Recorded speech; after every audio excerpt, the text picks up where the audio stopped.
So guys, ito meron akong ituturo sa inyo na method ko na ginagamit. So let's say na busy kunyari, 'di ba? Kayo, no?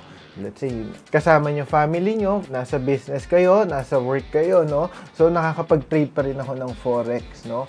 So halika guys, samahan niyo ako, ituturo ko sa inyo yung method kung paano ko ginagawa 'yon. So tara, let's go.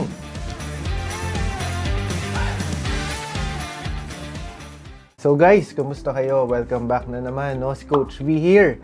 So guys, ito, papakita ko sa inyo yung 4 types of pending orders na ginagawa ko kapag busy ako, no?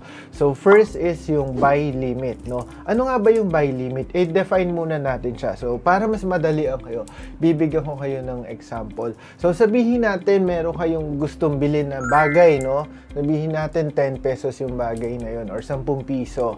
Tapos gusto nyo siyang abangan, mag-sale or maging discounted, 'di ba? So kunya magiging 5 pesos na lang siya or 3 pesos, no? So from 10 pesos to 5 pesos. So after nun, yung 5 pesos, doon yung isa-set yung buy limit nyo para mag-execute yung trade. So guys, halika, samahan nyo ako. Apply natin yung buy limit kung paano ko siya ginagawa. Pakita ko sa inyo. GBP USD live chart, no? November 16. So ito, sa daily time frame, nakikita natin na meron tayong mga higher highs and higher lows. Okay? And then, nandito siya currently. So, nakikita natin, yung current price is at 1.23931, no? So, paiba-iba siya. So, and then, dahil i-apply ko yung principle ng buy limit, gusto ko siyang bilhin at a lower price, no? So, ano ba ang price na target ko or expected na gusto ko siyang bilhin? So, gusto ko siya sa 1.2240. So, okay. So now, pag na-establish ko na at pag na-identify ko na yung gagawin ko or alam ko na kung saan ako papasok na mga price, no? So, pupunta naman ako sa terminal ko. So, eto guys, no? So, makikita natin, no? Sa terminal, no?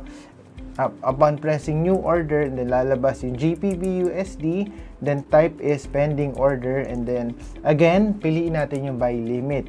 Then, lalagay ko yung volume ko or yung lot size.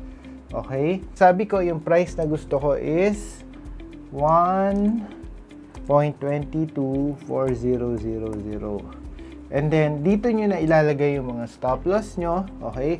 So, sabihin natin, mag-stop loss tayo. Ano na lang, gawin na lang nating flat line, no?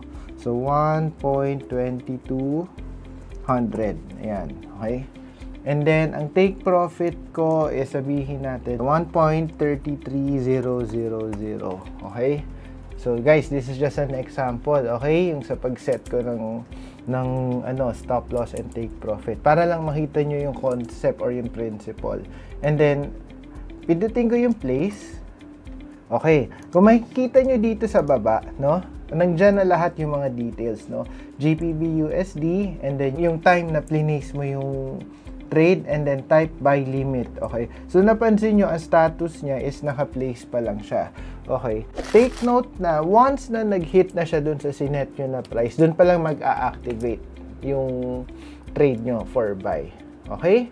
Second method na ginagamit ko, no, yung buy stop. Ano nga ba yung buy stop, no? Bigyan ko ulit kayo ng example. So, ito yung ginagamit na, let's say, galing siya sa consolidation, no? Or sideways. And then, you are anticipating na magbre-breakout na siya pataas. So, aalis na siya doon sa current state niya and magsisimula na siya ng bagong trend. So, itong method na to, itong buy stop, ginagamit ko siya, again, to anticipate ang mga breakouts. So, ngayon, punta tayo dito sa chart, no?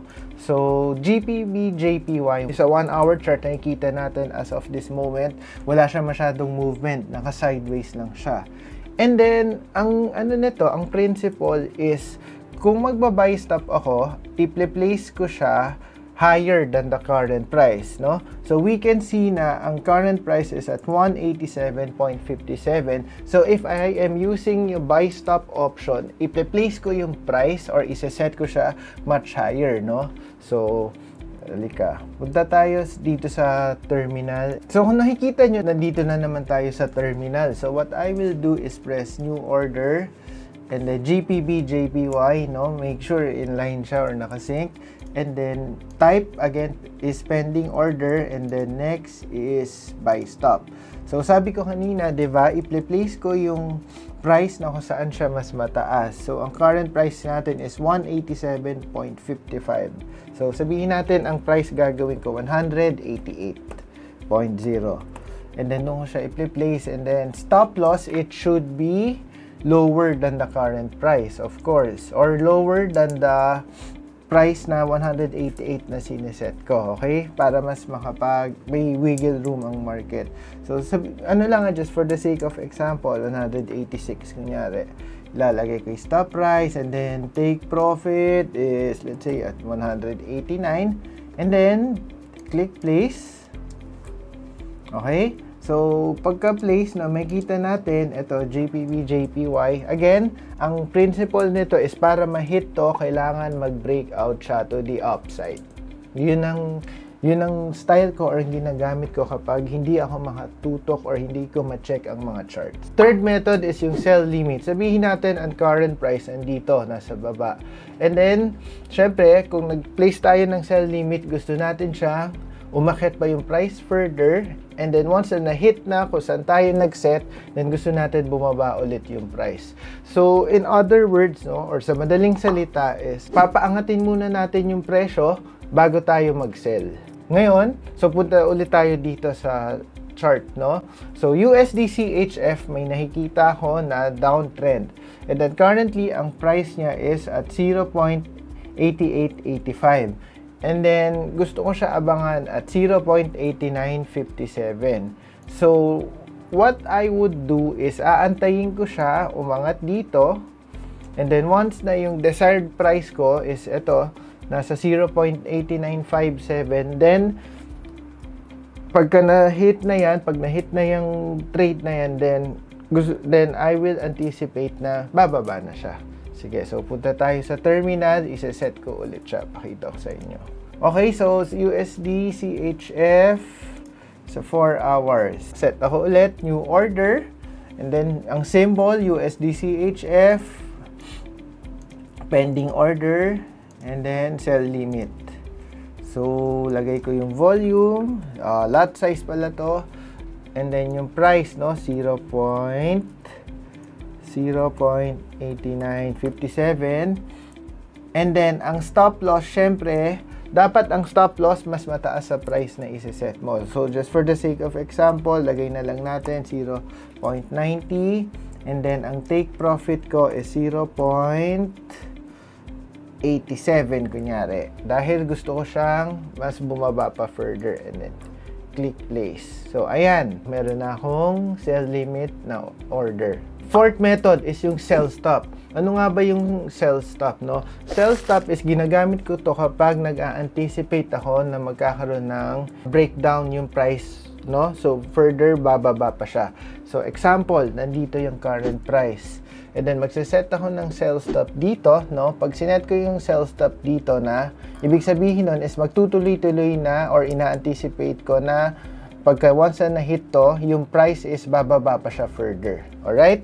So, ganun yun. So, ngayon, kung pupunta tayo dito sa chart again, USD CHF, no? 4 hours. Currently, nandito siya. Okay? Ano siya, wala siyang movement or naka-pause siya. Pwede sabihin natin na nagko-consolidate siya. If magse-set ako ng sell stop, no? Ang titingnan ko is gusto kong bumaba pa siya further. So, i-replace ko yung sell stop ko banda dito. Okay? In other words, no, yung current price niya, isa-set ko siya sa mas mababang price because in anticipation of a breakdown ng presyo. So, punta ulit tayo sa terminal. Papakita ko sa inyo. So, USD CHF. Punta ulit ako, new order. And then, USD CHF. And then, type is pending order. And then, sell stop. Okay, volume is lot size 0.01. So, ang price na inabangan ko, remember, sabi ko, di ba, yung mas mababa.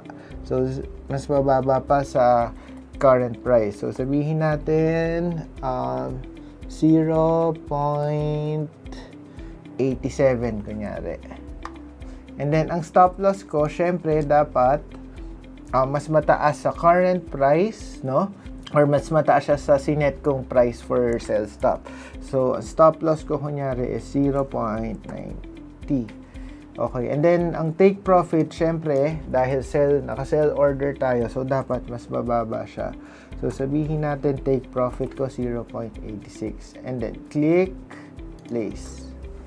Yung mga methods na tinuro ko sa inyo, no, ito yung ginagamit ko kapag wala akong oras makatutok sa chart or wala akong 30 minutes to 1 hour a day na makatutok sa charts. Basta ang mahalaga dito is ma-establish nyo yung direction ng market, and then once na meron kayong certain area of value, dun nyo i-place yung mga pending orders na sinasabi ko. Okay? So, para ito sa akin, nag-work sa akin ito kasi hindi nga ako nakakatutok sa mga charts. May mga iba rin akong ginagawa, no?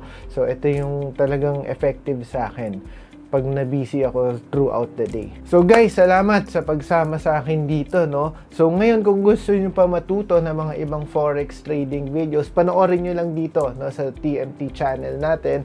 And of course, kung may mga gusto kayo mga topics na i-discuss natin, no, comment down below lang. Babasahin namin yan isa-isa at i-check namin yan para sa inyo at gagawa namin yan ng educational video for our next topic, no? So anyway, thank you again guys. Salamat sa time nyo and kita-kits soon. Bye! Ingat!